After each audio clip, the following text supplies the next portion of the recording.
Si tribola, si dorme male, e si respira peggio e si tribola. È eccessivo in questi giorni, almeno siamo ancora ai primi di giugno, quindi lo ritengo eccessivo. Questo è un caldo di metà luglio. Scipione colpisce duramente il veneziano. Il caldo torrido non lascia tregua. 31 i gradi registrati a Mestre e Cavarzere, 30,7 a Chioggia, 30,6 a Mira, ma il record spetta ad Eraclea con 31,6 gradi, un po' meglio sul litorale iesolano, lagune e isole. Temperature che aumentano se si considera l'umidità e la percezione del caldo sale.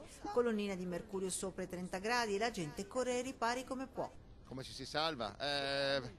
Vestendosi in maniera più fresca possibile, bevendo naturalmente e mangiando tanta frutta. Adesso è il momento giusto per la frutta fresca di stagione e la verdura. La verdura nostrana della Riviera del Brenta, mi raccomando. Pronto anche il piano emergenza caldo dell'USL 12, piano che prevede quest'anno uno stretto collegamento con ARPAV per le allerte sulle temperature e sui possibili picchi di calore, particolarmente monitorati i soggetti a rischio. Parliamo di persone ultra 65 anni.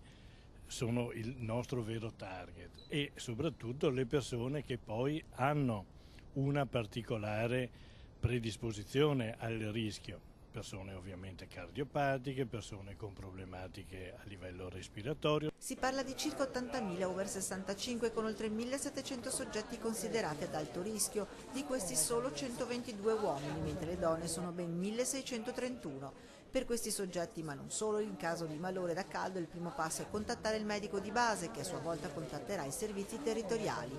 Dal sabato pomeriggio sono operativi poi anche i punti dei medici di continuità assistenziale, sono loro ad attivare le strutture necessarie. Se serve l'ambulanza, altrimenti la visita a domicilio, l'attivazione delle nostre attività di tipo domiciliare, quelle di tipo infermieristico piuttosto anche di quelle di tipo specialistico. Caldo che non accennerà comunque a diminuire nemmeno domenica 8 e lunedì 9 se non fosse per un possibile calo dell'umidità con un disagio fisico in lieve calo, anche se a tratti ancora intenso su pianura e costa.